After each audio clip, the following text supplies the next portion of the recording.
नमस्कार बंधुरा सोमार रान्नाघरेर आरो एक नतून पर्वे आपनादेर सबाइके स्वागत जानाई। फुटন্ত जले बरबटी दिए दुर्दान्त स्वादेर अबाक करा एक बरबटिर रेसिपि आपनादेर साथे शेयर करब। एटा गरम भात रुटिर साथे खेते असाधारण लागे। रान्ना कराओ एकेबारे सहज, अल्प समय अल्प उपकरणे झटपट तैरी करते पारबेन, खेते हबे दुर्दान्त। बरबटिर रेसिपिटा करार जन्य देखुन आमी एखाने एक आटी बरबटी नियेछि। एबार बरबटीगुलोके प्रथमेई आमादेर केटे निते हबे। एकटा एकटा करे यदि बरबटी बेছে काटते हय ताहले किन्तु अनेकटाई समय लेगे जाबे।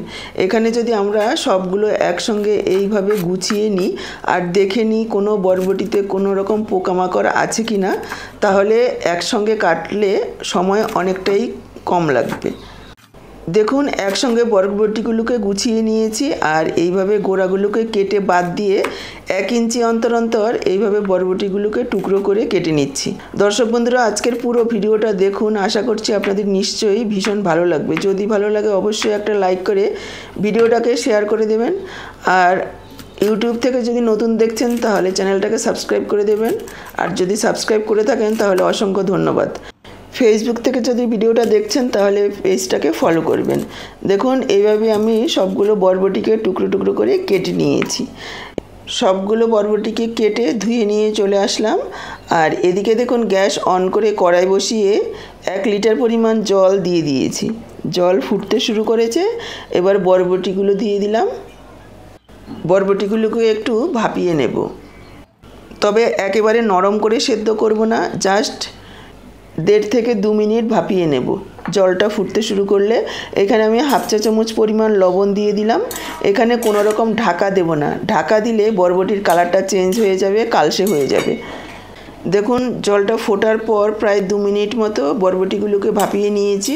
এবার বরবটিগুলোকে জল ছেঁকে তুলে রাখছি। এদিকে দেখুন নিয়েছি 2টো মিডিয়াম সাইজের পেঁয়াজ আর 4টে কাঁচা লঙ্কা আর 7-8 কোয়া রসুন। পেঁয়াজগুলোকে এইভাবে একটু পাতলা পাতলা করে কেটে নেব। পেঁয়াজগুলোকে আমি এইভাবে একটু লম্বা করে পাতলা করে কেটে নিচ্ছি। আপনারা চাইলে কুচি করেও কেটে নিতে পারেন। কাঁচা লঙ্কাগুলোকেও এইভাবে ছোট ছোট করে কেটে নেব। রসুনগুলোকে একটু কুচি করে নিচ্ছি। একটু বড় টুকরো থাকলেও কোনো রকম অসুবিধা হবে না। কাঁচা লঙ্কা, পেঁয়াজ, রসুন কুচি করে নিয়েছি। আর এদিকে কড়াইটাকে পরিষ্কার করে নিয়ে বসিয়ে দিলাম আরও একবার। আর দিয়ে দিলাম 2 টেবিল চামচ পরিমাণ সরষের তেল। আমি রান্নাটা সরষের তেলেই করব। এই রান্নাটা সরষের তেলে করলেই বেশি ভালো লাগবে খেতে। তেল গরম হয়ে গেলে দিয়ে দিলাম 2টো শুকনো লঙ্কা আর বড় 1 চা চামচ জিরে। জিরেটাকে একটু লালচে করে ভেজে নেব, খুব বেশি কালো করব না। দেখুন জিরেটাকে লালচে করে ভেজে নিয়েছি। এবার আমি যোগ করে দিচ্ছি কুচনো রসুন আর কাঁচা লঙ্কা। রসুন কাঁচা লঙ্কাটাকেও হালকা লালচে করে ভেজে নেব। রসুন কাঁচা লঙ্কাটাকেও লো ফ্লেমে প্রায় 1 মিনিট মতো ভেজে নিয়েছি। এবার আমি যোগ করে দিচ্ছি ভাপিয়ে রাখা বরবটি। এবার বরবটিগুলোকে 2-3 মিনিট সময় নিয়ে একটু ভেজে নেব।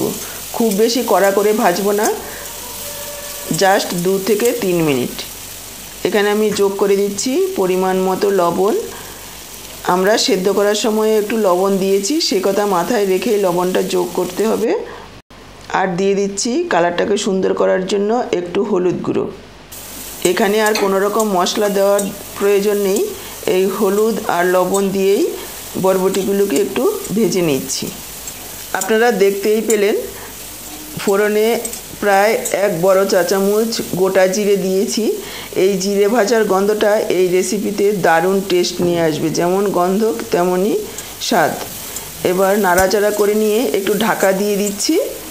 ঢাকা দিয়ে ভেজে নেব। দেখুন ঢাকা দিয়ে প্রায় 1-1.5 মিনিট ভেজে নিয়েছি। বরবটিগুলো ভাজা হয়ে গেছে, এর থেকে আর বেশি ভাজার প্রয়োজন নেই। এবার আমি বরবটিগুলোকে তুলে রাখবো। দর্শক বন্ধুরা এইরকমই আরও অনেক রেসিপি রয়েছে আমার সোমার রান্নাঘর চ্যানেলে, আপনারা চাইলে দেখে নিতে পারেন। আমি কিছু ভিডিওর লিঙ্ক উপরে আই বাটনে দিয়ে দেবো, কিছুটা ডেসক্রিপশানেও থাকবে। আমিষ নিরামিষ প্রচুর রেসিপি রয়েছে। দেখুন আমি সমস্ত বরবটিগুলো তুলে নিয়েছি। এবার একটু ঠান্ডা হতে দেব। বরবটিগুলোকে একটু ঠান্ডা করে নিয়েছি। এবার দেখুন আমি নিয়ে নিচ্ছি মিক্সচার জারে। একটু পেস্ট করে নেব। আপনারা চাইলে শিলনোড়াতেও বেটে নিতে পারেন। এখানে কিন্তু কোনো রকম জল দেওয়া যাবে না, জল ছাড়াই পেস্টটা করতে হবে। দেখুন এইরকম একটা পেস্ট বানিয়ে নিয়েছি, একেবারে মিহি পেস্ট নয়, একটু দানা দানা রেখে পেস্টটা করেছি। খাওয়ার সময় যখন মুখে পড়বে খেতে ভীষণ ভালো লাগবে। এবার দেখুন আরও একবার কড়াইটাকে বসিয়ে দিলাম আর দিয়ে দিচ্ছি 1 চা চামচ সর্ষের তেল। তেলটা গরম হয়ে গেলে যোগ করে দিচ্ছি 2টো ডিম। আমি এখানে 2টো ডিম দিয়েছি, আপনারা চাইলে ডিমের পরিমাণটা বাড়িয়ে বা কমিয়েও দিতে পারেন। আমি এইভাবে বাটিতে ভেঙে দিয়েছি, অবশ্যই বাটিতে ভেঙে ডিমটা দেবেন, তা না হলে কড়াইতে যদি ভেঙে দেওয়া হয় তা অনেক সময় ডিম পচা বের হয়, তাহলে 2টো ডিমই কিন্তু নষ্ট হয়ে যাবে। এবার দিয়ে দিলাম একটু লবণ।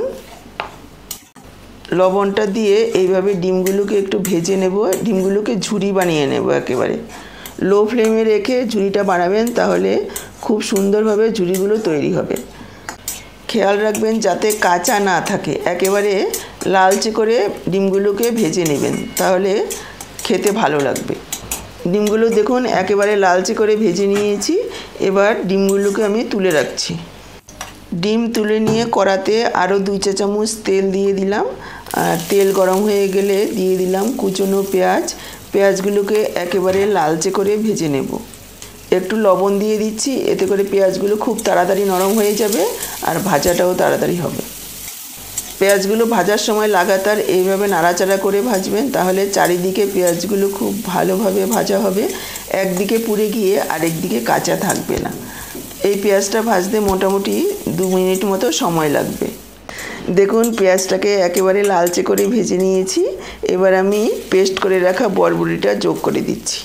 বরবটিটা দেওয়ার পর ভালোভাবে মিশিয়ে নেব আর আরও 2-3 মিনিট রান্না করে নেব, যাতে বরবটির জলজলে ভাবটা একেবারে শুকিয়ে যায়।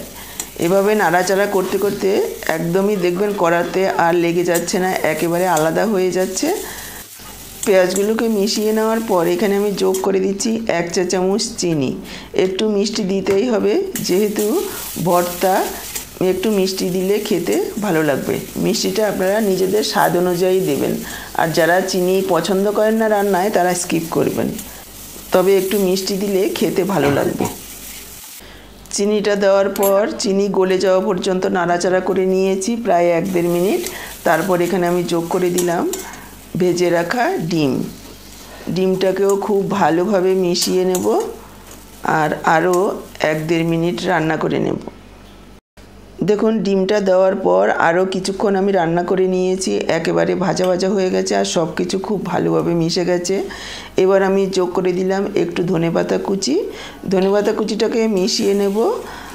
তৈরি হয়ে গেল আমাদের দুর্দান্ত স্বাদের বরবটি ভর্তার রেসিপি। বরবটি ভর্তা তো আপনারা অনেক রকমভাবে খেয়েছেন, একবার আমার এই পদ্ধতিতে রান্না করে খেয়ে দেখুন। পুরানো সব পদ্ধতি ভুলে গিয়ে বারবার এভাবেই বানাবেন। এই ডিমের পরিবর্তে আপনারা চাইলে এখানে চিংড়ি মাছও যোগ করতে পারেন। এবার আমি পরিবেশন করে দেব। গরম গরম ভাতের সাথে এই রকম বরবটি ভর্তা হলে পুরো ভাত এটা দিয়েই খাওয়া হয়ে যাবে, আর বেশি কিছুর দরকার পড়বে না। তাহলে আজকের পুরো ভিডিওটা কেমন লাগলো দেখে কমেন্ট বক্সে জানাতে ভুলবেন না। ভালো লাগলে লাইক, শেয়ার আর সাবস্ক্রাইব করে সাথেই থাকবেন। আজকে এই পর্যন্ত। আপনাদের সবার সুস্থতা কামনা করে পরবর্তী ভিডিও দেখার আমন্ত্রণ জানিয়ে এখানেই শেষ করছি। সবাইকে অসংখ্য ধন্যবাদ পুরো ভিডিওটা দেখার জন্য।